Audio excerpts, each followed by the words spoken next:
Hey everyone, Nick Langan, Sixpence Productions here. Happy Friday. And, whew, as some of you know and some of you may not, Amazon last week released the first 3 episodes of their new show, House of David, which is based on the story of David in the Bible, the books of Kings and whatnot. This story is very important to me.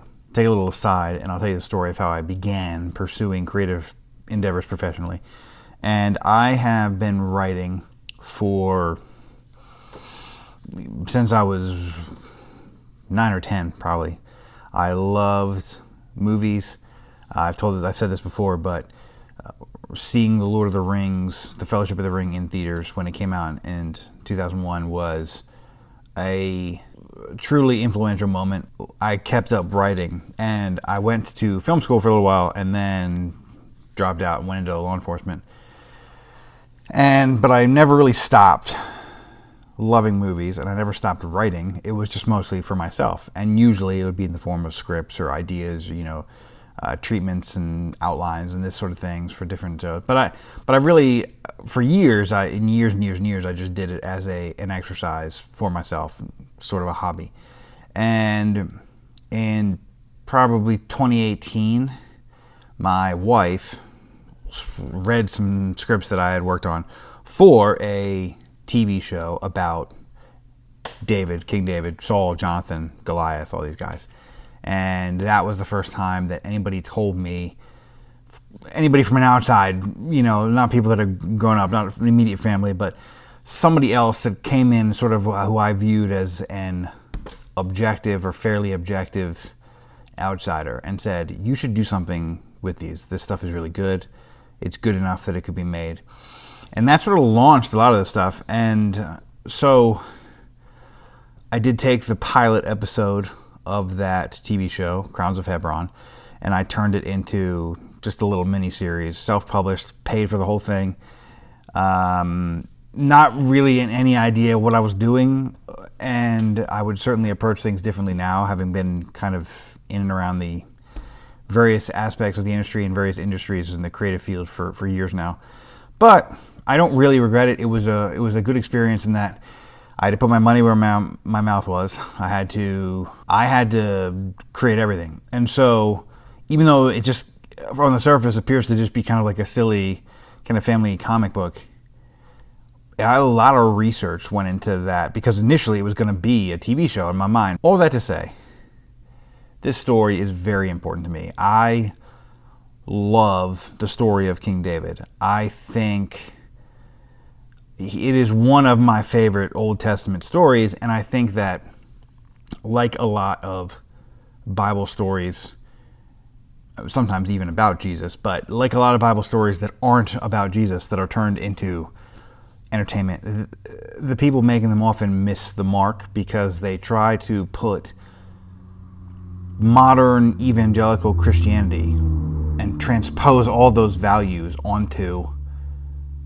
this Old Testament, usually war-filled, murderous period with witches and pagans and giants running around and, all sorts of craziness. And so, like a great example of this is the PureFlix Samson movie. It missed the mark so bad because those people that made that movie, I don't even know who made that movie, but it's clear from watching it and laughing about how bad a lot of the stuff was that the people that made that movie didn't understand the basic point of the story of Samson, and they were not comfortable with the character of Samson, and so he ends up being just sort of this bumbling idiot because then they can have him stumble into things. He goes to visit a brothel accidentally instead, stuff like that. That's just they try to, but in doing that you miss the mark, and so I cringe a lot of times when I see things that have been made about David, and I like a lot of what Angel Studios is doing as an example,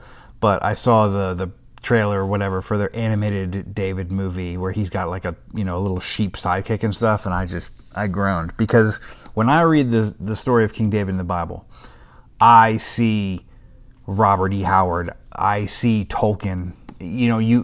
it's this epic, violent story where God, using these people, really forges Israel as a nation out of nothing. I mean, I could get all into this character study of that, and maybe I will later, but it's a very important story to me. And so I was both relieved and also nervous when I found out that the people, I think it's Wonder Studio, something along those lines, that are making this with Amazon, they are friends of Zachary Levi. They are professing Christians, and that could be good, but also could be bad. Because on the one hand, you don't necessarily want secular people coming into a story like this and scrubbing God out of the story of the Old Testament and just trying to make some kind of grim, joyless Game of Thrones copy. On the other hand, I don't think that most Christian filmmakers, at least most filmmakers that make a big deal out of being Christian and label themselves in that way, often have a good understanding of the subject matter for these things. They don't really get it, and they're not comfortable just letting the story be the story. And so, could be a mixed bag. So I sat down last week on a particularly sleepless night when the baby would not go to sleep and just wanted to be held and chill out. And I watched the first 3 episodes they released. And it was interesting. It was a mixed bag. So my spoiler-free review is, if you're interested, go check it out. Support these guys. There's good stuff in here. And it's nice to see people actually tackling other things, trying to do it justice. We've had a lot of movies about Jesus, and The Chosen is obviously the big thing right now, and I think it's pretty good. Obviously, Christ, the gospel, is the center of the Christian life. But there's all these great stories throughout the rest of the Bible, and most of the time they don't get touched, probably because the people that are big proponents of being Christian filmmakers are afraid of the material. So I watched these 3 episodes, and I'm going to break it into kind of 3 categories. I'll do the good, the bad, and the I'm not sure yet instead of ugly. So the good.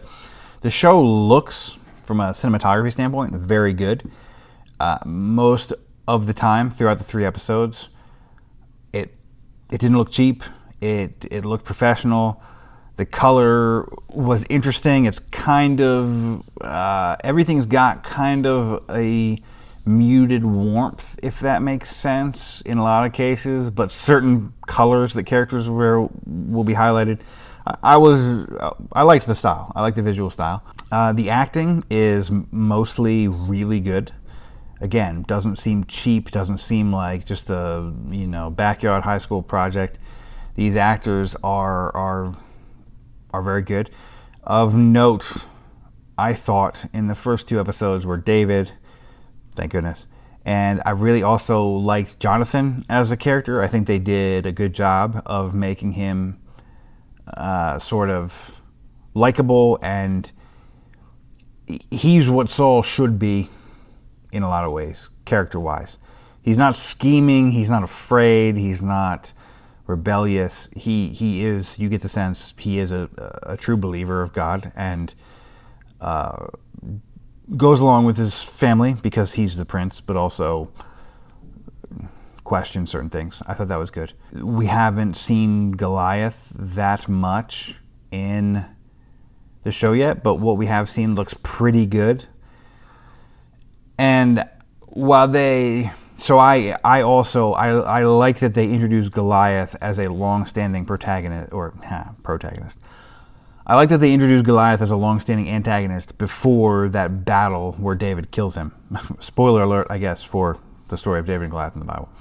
That's something that I did in my script too, because when you start to think about the story, and I think they do this a lot in The Chosen. Now, some people get upset with this. I don't get upset with this. If you're going to tell something as a narrative piece of visual media, you sometimes have to infer things from the biblical text. when you read, this is a very simple example, when you read the Israelites go out and battle against the Amalekites and they smote them or whatever. Well, not a lot of information given about how the battle plays out. So if you were going to make a film of that battle, anything you do is maybe inference based on research into the military tactics of the time, research into the terrain where they're fighting. Oh, this is how a force of this size might beat this size, right? It's required. And sometimes people get very upset about that. So character is the same. You have to kind of, if you're going to tell a compelling story in that way, you have to sort of infer certain things to flesh out these characters, because the biblical narrative, while I believe is true, is focused on certain things. And whenever you adapt one thing to another, one form of media to another, you have to change certain things. Certain things just wouldn't work on one form that they would. The biblical narrative is historical, but it also is mythic. And I don't say mythic in the sense of false, just mythic in sort of this archetypal sense. I know The Chosen has gotten in trouble with this when they flesh out some of these characters and figure out sort of, well, what's the motivation for these guys to be in this way, not just then they go do this and we don't understand why. So I don't have a problem with any of that. That's a long, rambling way to say that. The acting is good. The action is hit or miss. However, and I've researched this, that they trained the actor who plays David. David's work with the sling looks very good on camera. That was, and obviously that's kind of a crucial element, at least in these early episodes or seasons. So that's good as well. Overall, I didn't hate the pacing, although there's some issues. So those are the good. That's the good. It looks good. And one other thing. While not overly gory, the violence doesn't shy away either. It's sort of a hard PG-13. Maybe you get an R because there's some blood on it. It's not really gore, but you see certain things. So that was good too. I think that's fine. You don't have to go crazy. But if it was just sort of like always cutting away from the battle and there's no blood and nothing ever seems dire or real, there's a level of brutality to some of the stuff that I think works. Now that I'm thinking about it, also I said they did a good job with Goliath. What they did with the Amalekites too, making them weird, like pagan warlock blood drinkers, like kind of. It's kind of weird. I'm not sure, but I will at least give them credit that they're doing something different. I'm not sure if it works or not. We'll see. Now for the part that everyone's been waiting for, which is the bad. Okay, so I said most of the acting was good. I really dislike the actor that plays Samuel. Something about him just doesn't seem right. He just kind of comes off as sort of goofy and like, I don't know, I just don't like him. I don't like his line delivery. It's not that it's even bad per se, I just feel like something about it is off. He seems to not fit in with the rest of the cast, if that makes sense. It's almost like he's getting different direction, or he's interpreting the story in a different way, and everyone else is kind of doing this thing over here, and he's doing that. So that's a negative. The pacing, I said, was not terrible. They do start, the first episode starts, well, it starts with actually a scene from the battle before David actually fights Goliath, and then flashes back, which I don't like, and has kind of needless voiceover, which I don't like. It's okay to trust your audience, as a side note for writers and filmmakers. You do have to show things, but you can, especially with a story like this that everyone kind of knows, at least the basic idea of it, even if they get a lot of the other things wrong, you can trust people to come along with you, right?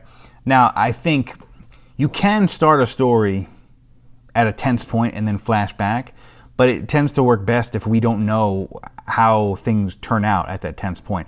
I don't think this really works by starting it with David and charging at Goliath and then cutting back, because there's no tension there exactly in the outcome of the battle. We know that he's going to win. Everyone knows that. And so there's other things that you could have done if you wanted to do something similar. Starting with action sometimes can be good, and I think that's probably what they wanted to do. I just would have done it differently. I don't know that I would have started with that. And then when we flash back, it's like a year before, and we're immediately thrust into David is getting established, he's still at home, but then Saul and Jonathan are defeating the Amalekites, but then Saul doesn't destroy everything, right? And that, I think, is just too soon. I understand why you might do that, because the show was trying to be tight and focus on David. But the problem is, when you don't set up Saul, he just kind of comes off as a schmuck. And I think that's not a very compelling character. He's a weird character if you read the biblical narrative and think about it. And they kind of try to touch on some of this stuff, the idea that he wants to make sure his position is supported by the people. He wants to, do right by the people, even if it's for some selfish motivation. So I think it would have been nice to have some time with him before he disobeys the Lord and is stricken with madness, because we're not attached to him in any way. It would be much more emotionally heartbreaking if we kind of liked him. And we were like, yeah, this guy's got some flaws, but like, look at what he's doing. And then he made this tragic mistake, and now he's just losing his mind. And there's some cool stuff with that. There's some really good scenes with him in later episodes, not in the first one, but where he's starting to go crazy. That stuff, and that's stuff that I wish they would have pushed a little bit more. Actually, sort of a horror elements where he's mad and like wandering the halls with this sword of the Amalekites, and Jonathan has to stop him and stuff. And I was like, man, I wish they would just like leaned into that even a little bit more, and just, this is scary. He was a strong guy, and all of a sudden he's not. Some of the story drags. They want to get to certain things, but they don't really want to take their time, I think. Or I don't know what the directive is from Amazon, how many episodes are going to be or whatever.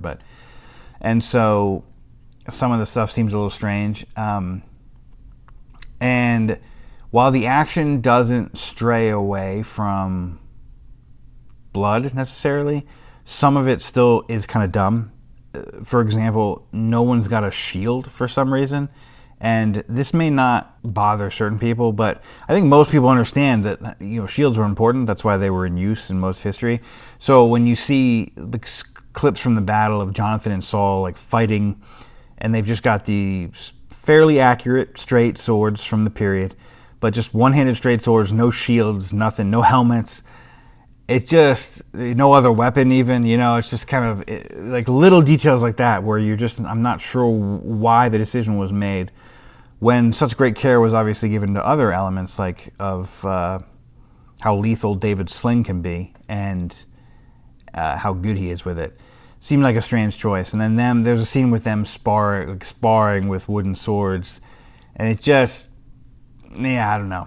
I mean, maybe like we don't have a lot of record, I can tell you, of specific training that was done as far as like individual skill from that time period. They may not have even looked at it that way. Certainly, it's possible that people would train with wooden weapons and stuff in that way, but the way that it was framed in the show, it just had a very modern connotation that seemed very odd. They come in and he's like, I'm here for a spar. Like, it's just weird hearing like Saul say that, right? So there's some issues with the action, and there's a big sequence, I think, in the second episode with David and his oldest brother, who's in the service of Saul and this sort of hardcore warrior. They get ambushed by some Philistines, and it just fell prey to the sort of classic trope. They come at him, they come at the bad guys, the bad guys come at them kind of one at a time, and David's brother is able to just cut through them one at a time nicely and conveniently. And along those same lines, in the first episode, David ends by fighting this lion that's been plaguing them and kills it with a knife. Okay? He kills a male lion with a knife. Totally cool with it. Then in that episode, when the Philistines attack them, he does sling a rock at one guy, but then he's just sort of frozen by fear from the other guys one at a time. And it just struck me as one of those character inconsistencies where they didn't really know what to do with him exactly. And so here you have a young man who killed a lion with a knife and is very proficient with a sling, which we think of sometimes as kind of a toy now, but was a pretty prevalent weapon of the ancient world for especially like harassing large groups of troops. And he's talked about fighting other wild animals as a shepherd, and I'm not saying that he wouldn't be afraid by soldiers trying to kill him, but it just struck me as very odd that in one episode you end with this great act of bravery, and then in the next episode he sort of doesn't know what to do, and so his brother's just sort of shoving him along, shoving him out of the way. You could show that he isn't trained in hand-to-hand combat, but still is sharp and thoughtful, quick thinking, right? Quick on his feet, and not afraid to defend his brother. So there's a lot of minor things like that sort of add up, in my view, and detract from the overall show. The dialogue is pretty good for the most part. The soundtrack is pretty good for the most part. A few moments where it felt like they were trying really hard to like lean into political intrigue in a sort of Game of Thrones-esque way or something like that. And I'm just not sure that that's there yet at this period of history. There's always some political stuff going on whenever you have a government and a kingdom, but in my mind, the sort of political betrayal and backstabbing and what's going on at court, that doesn't really happen until David's king, because Israel is not established enough and is not secure enough to turn on itself in those great ways, basically. They're still fighting all the time, and they're not a strength yet. They're growing, but they're still very much at active war. And so again, I think some of it is that they're really anxious to get to that element of it because they think that element of political intrigue will attract some people, which it probably will, but just take a breath is what I would say. Take a breath. You have tons of great material. Let it play out naturally and organically. Let it build. I almost forgot about the thing that I disliked the most, maybe, of any story choice. And that is that in this version of the story, in this TV show, David's mother is dead at the time of the show. She was killed. She was killed by the lion that he ends up killing. She was sort of a spiritual woman that also was a musician that sort of passed this on to her son, but she was not the same woman that was the mother of David's older brothers in this TV show. And so another element of David being hidden away because he's sort of his father's shame. Now I get what they're trying to do from a story perspective. There's nothing in the Bible that explicitly says that isn't what happened, although there's nothing in there that says that happened either. And I think actually in later parts, he talks about him sending his parents away to be protected. So it seems to imply that his parents are both still alive and on good terms. I get what they're trying to do because they're setting him up as the ultimate underdog in every element, right? So he's the youngest. He's he's born out of wedlock. He's a bastard. I think it's a misstep in the show. And I think that he didn't have to do that for a couple of reasons. One, I think it's a more powerful message, and maybe this is the most prevalent reason not to do this. I think it's a more powerful message in this case if he's just a normal guy. He's a normal guy of the time. He's clearly, there's something special about him in that the Bible talks about him being a man after God's own heart. But he's not this vengeful hero. He's not super strong.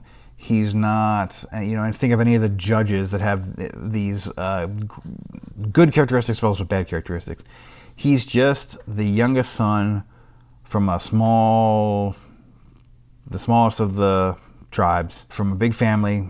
He's nothing special, but he's nothing special in a negative way either, if that makes sense. And I think there's some strength to that, and a more compelling story element, perhaps, than trying to make everything unique and taboo about him. That's just my 2 cents. Overall, I'd say give it a watch. Let me know what you think of the show in the comments so far. I don't hate it. I don't love it either, but I'm going to keep watching. I'd say, it's not bad. We'll see. It certainly steps in the right direction from content based on the Bible. So if you haven't already, please like and subscribe if you're still around, if there's a long rant that I had about this. And follow us on Facebook and Instagram. Stay tuned for other videos, and we post pretty regularly, keep a pretty regular schedule. Also, check out the link down below for our link tree.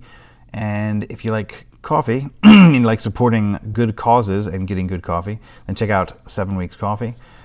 We are very fond of 7 Weeks Coffee here. I drink a lot of coffee. It is my only vice. And their Hope blend, but also their Faith blend, both very good. Quality beans, quality coffee, money goes to a good cause, pro-life cause, support them. So order some from down below if you're interested. And I will see you all next Friday with another video. Till next time.